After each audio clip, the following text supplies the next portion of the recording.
Today, I'm gonna break down how I made $150,000 from only one house purchase at 26 years old. Here are the 7 things we're gonna talk about today. Finding the deal, why this deal, financing this deal, handling old tenants, handling renovations, finding new tenants, and finalize numbers. As many of you know, I've been a wholesaler for a long time and I deal with off-market properties directly. Actually, this summer I'll be closing on 4 years of real estate wholesaling.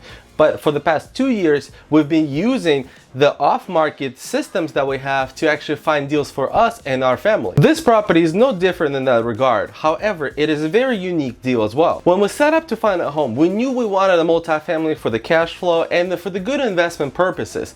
But we did want a privacy of a single family home. So what we did is we searched for multifamily homes that had 2 separate structures on one property. And this property is exactly that. There's a single family home up front and there's also a duplex in the back that is a 2-story duplex. There is a unit on the bottom and unit on the top. As we live in the front unit, we rent the 2 units separately. And we have separate yards, so it feels very private. It feels like you're living in a single family home with the cash flow of a multifamily home. So for this particular deal, we actually utilized List Source and we put it into our systems, and our VA was able to get a hold of the seller and we were able to close on this deal. And as to why this deal, as I mentioned before, it was really important for us to have a multifamily property we could live in and also feel the privacy of a single family home. Besides that, we also knew that this property would cash flow very well. The duplex in the back is a 2-story duplex. There's a unit up top that is a 2-bedroom unit and a unit downstairs which is a 1-bedroom unit. The house up front was a 2-bedroom unit at the time when we bought it. The cool thing about it, we knew we could get a lot more for rent than the previous seller was getting if we add value to these units. For example, we ended up turning on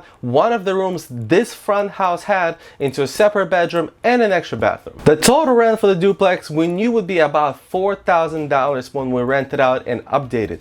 The total rent for the front house we knew would be about $3,000 because it's a 2 separate homes, very well updated and brand new. For the past 2 years, my girlfriend and I have purchased 3 homes and we've utilized different kind of mortgage programs for each one of them. We've utilized 3.5% FHA loan, we've utilized 25% down investment loan, and now we've utilized 25% down homestead conventional loan as well. Unfortunately, about a month after we bought this house, they have released a program that you can buy a multifamily home with 5% down in a conventional mortgage. When we were buying it, that program was not allowed. It literally came out in October and we bought this house in September.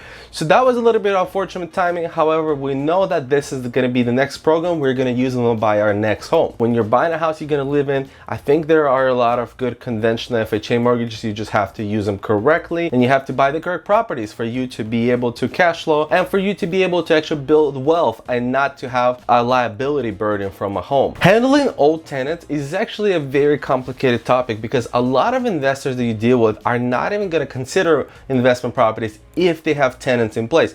And there's multiple reasons for that. 99.9% of the time they pay under market rent. Somebody told me a very smart phrase one time: if the landlord was getting market rent and rent the property correctly, they probably would not be selling it. Obviously, there's different situations. Sometimes people just have better opportunities, so they want to invest in something else. Understandable, but I'm saying most of the time it's because their property has cheap rents, it's not rent well, and they just want to get rid of it and do something else. In our particular situation here, the rent for the 2-bedroom was $950 a month.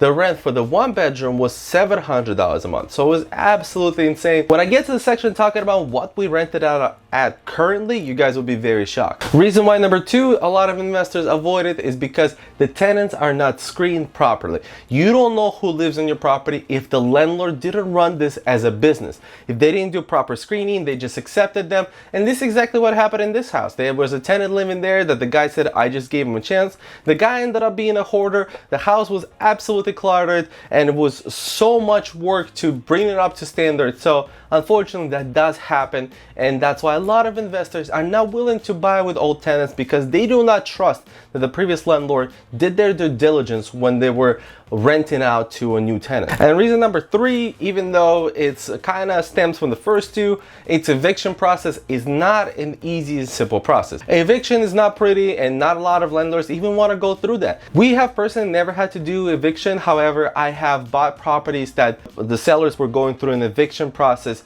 before the closing. I understand why investors don't really like to go through that. So in Florida, I think God, it doesn't take that long. It's about 3 weeks, but there are states that it takes 4 to 6 months or more sometimes to evict someone from a property. So those are not landlord friendly states. So a lot of investors don't even like to have long-term tenants in those states, but that's a different conversation. For us personally, most of the time we deal with old tenants. We haven't had a chance to buy a property when we told the seller that, hey, you have to evict the tenants before you sell the property. A lot of times that is actually what makes us different from everyone else in the market. We deal with the tenants ourselves. Do we pay the repercussions sometime? Yes, we do. You know, we pay the price. We have to deal with messed up units, and sometimes we have to deal with having to pay them back and just pay them early, give them back prorated rent just so they move out quicker, so that we can actually start renovating those properties. So those are the things that we do have to deal with on our end, but a lot of sellers do like to deal with us because we don't force them to evict the tenants. So the renovation part took us about 2 months, which was absolutely insane because we've done siding, reframing, adding a bathroom, adding a bedroom, and so many other things in both houses that actually this should have taken us a lot longer. However, I was here every single day with the contractor. My girlfriend was trying to be here as much as she could. I was here managing 4 to 5 crews at a time. So it was absolutely crazy. For me personally, that's never done a project like this. However, I can say that it was a very interesting project, and to be able to learn the things I've did throughout this project, I feel like a lot of people don't get to do that. I will be able to flip property a lot easier going into the future. I really would like to make a separate video about the renovation. So what we have done to each unit in order for us to get the max market rent. So if you guys are interested, please leave it in the comments down below. I don't want to make the video unless you guys are interested. So let me know if you're interested. I'll be more than happy to make. And in my opinion, one of the easiest things is renting out the units.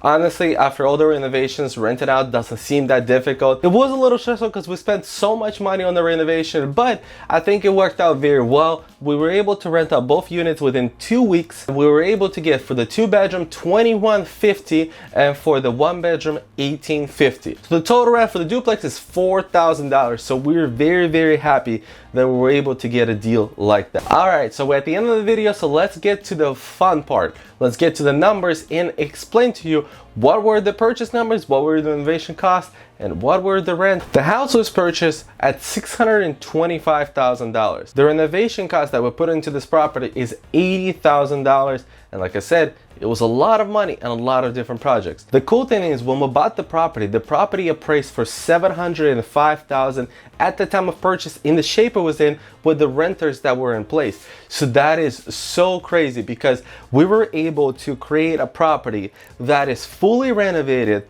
and fully updated within $700,000, and that was what the property was appraised before we did any of that. So currently the property is actually, based on our comparables, the property would be valued at $850,000. 2-bedroom rented for $21.50, 1-bedroom rented for $18.50. The 3-bedroom separate house with a backyard would most likely rent with furniture close to about $3,000. So total rent we're probably going to be making from this property is going to be $7,000. I feel very blessed to be in the situation that I'm in currently, and being able to grow from the person that I had less than $2,000 in my bank account 3.5 years ago to have almost $2 million worth of real estate, cash flow in real estate, and be able to create the wholesaling business that we did, be able to create the Udemy courses and being able to be the bestseller course on Udemy. So those things, and the YouTube channel, we're 1,500 subscribers, which I really appreciate each and single one of you that have subscribed. So all of these things fill my heart, and I feel absolutely grateful and blessed to be in this position. So I appreciate all of you guys tuning in and watching my journey so far. A lot of things are coming next year. I have a whiteboard of plans next to me. It's going to be very exciting. So I hope all of you guys stay tuned in.